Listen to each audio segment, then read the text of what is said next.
નમસ્કાર મિત્રો, ગુજરાતના લાખો ખેડૂતો અને તમામ દર્શકો માટે આજે અમે લઈને આવ્યા છીએ ગુજરાતના સૌથી મોટા અને મહત્ત્વના સમાચાર. આજે વાત કરીશું ગુજરાતમાં વરસાદની નવી આગાહી વિશે, ખેડૂતો માટે 1025 કરોડની મોટી સહાય વિશે, પીએમ કિસાનના 23મા હપ્તા વિશે, અલનીનોની અસર વિશે, કુદરતી ખેતીથી ડબલ નફો કમાતા ખેડૂતો વિશે અને ગુજરાત સરકારના નવા મોટા નિર્ણયો વિશે.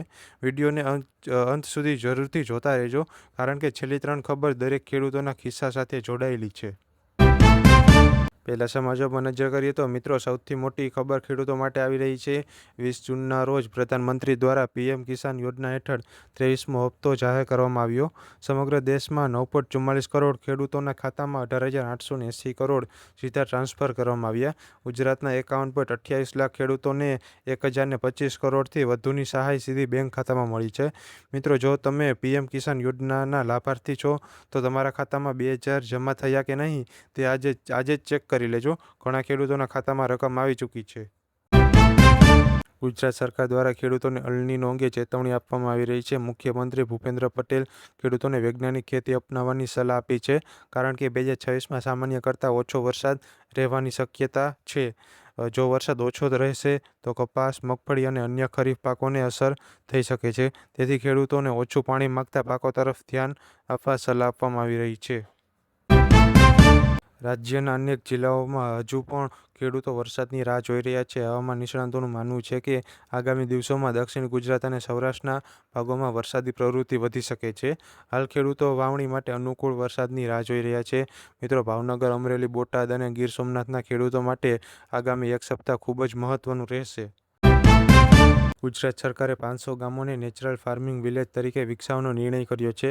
આ ગામોમાં રસાયણ મુક્ત ખેતીને પ્રોત્સાહન આપવામાં આવશે.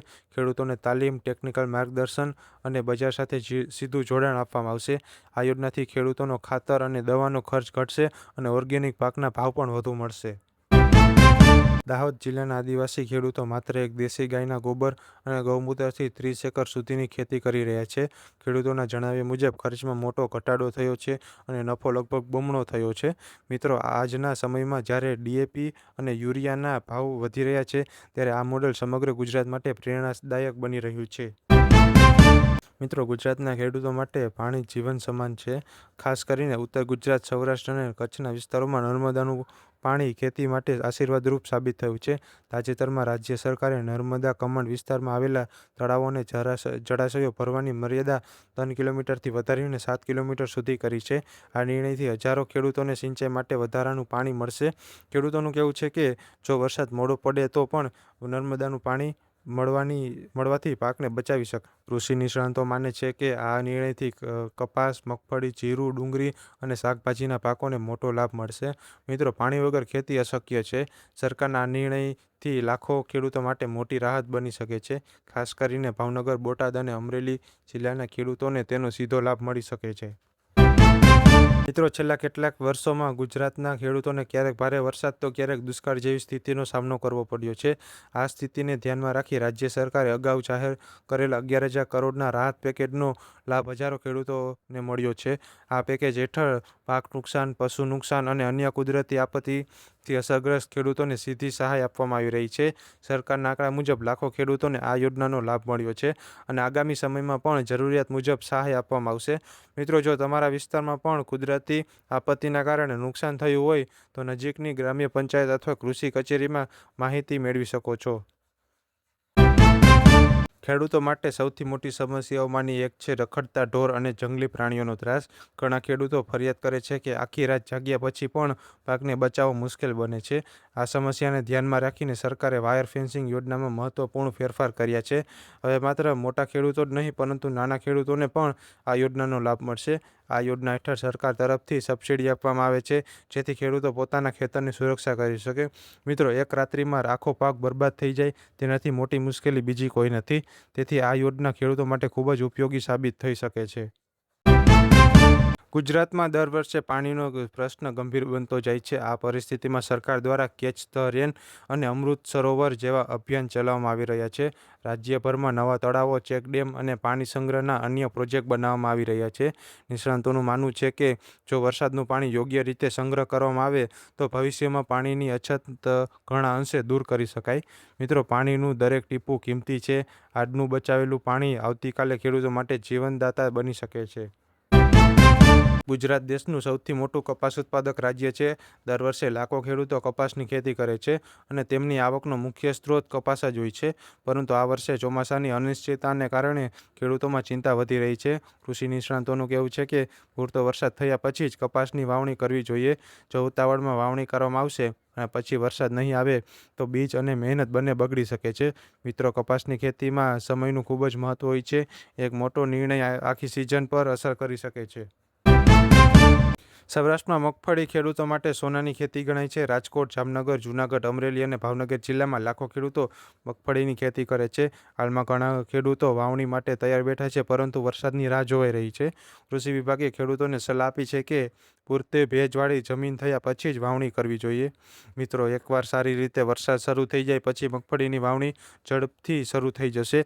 હાલ થોડા દિવસ ધીરજ રાખવી વધુ ફાયદાકારક સાબિત થઈ શકે છે. ગુજરાત દેશના સૌથી મોટા દૂધ ઉત્પાદક રાજ્યોમાંનું એક છે, પરંતુ જો વરસાદ ઓછો રહેશે તો પશુઓ માટે લીલા ચારા અને ઘાસની અછત સર્જાઈ શકે છે. ચારા ખર્ચમાં વધારો થવાથી દૂધ ઉત્પાદકનો ખર્ચ પણ વધે છે. નિષ્ણાતોનું અનુમાન છે કે આગામી મહિનામાં દૂધના ભાવમાં 3 થી 4% સુધીનો વધારો થઈ શકે છે. મિત્રો, દૂધના ભાવ વધશે તો તેની સીધી અસર સામાન્ય લોકોના ઘર ખર્ચ પર જોવા મળશે. માં કુદરતી ખેતીનું મહત્વ સતત વધી રહ્યું છે. ખેડૂતો હવે રાસાયણિક ખાતરો અને દવાઓ પર નિર્ભરતા ઘટાડીને દેશી પદ્ધતિઓ અપનાવી રહ્યા છે. તેના કારણે ઉત્પાદન ખર્ચ ઘટે છે અને જમીનની ફળદ્રુપતા પણ જળવાઈ રહે છે. સરકાર પણ વિવિધ તાલીમ કાર્યક્રમો દ્વારા ખેડૂતોને પ્રોત્સાહન આપી રહી છે. મિત્રો, આવનારા સમયમાં કુદરતી ખેતી માટે વધુ નફાકારક વ્યવસાય બની શકે છે. આબોહવામાં સતત ફેરફાર થઈ રહ્યો છે. ક્યારેક ભારે વરસાદ તો ક્યારેક લાંબા સમય સુધી વરસાદ ન પડવાની સ્થિતિ સર્જાઈ છે. આવી પરિસ્થિતિમાં કૃષિ નિષ્ણાતો ખેડૂતોને વૈજ્ઞાનિક ખેતી અપનાવવાની સલાહ આપી રહ્યા છે. યોગ્ય બીજ, ડ્રીપ સિંચાઈ, મોટી પરીક્ષણ અને હવામાન મુજબ પાકની પસંદગી કરવાથી નુકસાન ઘટાડી શકાય છે. મિત્રો, હવે માત્ર મહેનત પૂરતી નથી. આધુનિક ટેકનોલોજી અને વૈજ્ઞાનિક અભિગમ અપનાવવો પણ એટલો જ જરૂરી બની ગયો છે. હવે આખા ગુજરાતની નજર આગામી 10 દિવસના હવામાન પર છે. જો આ સમયગાળા દરમિયાન સારો વરસાદ થશે તો ખેડૂતો વાવણી શરૂ કરી શકશે, ડેમોમાં પાણી આવશે અને પીવાના પાણીની સમસ્યા પણ ઓછી થશે. પરંતુ જો વરસાદ વધુ મોડો પડશે તો ખેતી ક્ષેત્ર પર દબાણ વધી શકે છે. ખેડૂતો, વેપારીઓ અને સામાન્ય લોકો માટે આગામી 10 દિવસ અત્યંત મહત્વના સાબિત થવાના છે. તો મિત્રો, આગામી 10 દિવસ ગુજરાતના ખેડૂતોનું ભવિષ્ય નક્કી કરી શકે છે. વરસાદ આવશે કે નહીં, વાવણી ક્યારે શરૂ થશે અને ખેડૂતોને કેટલી રાહત મળશે, આ બધા પ્રશ્નોના જવાબ આગામી દિવસોમાં મળી જશે.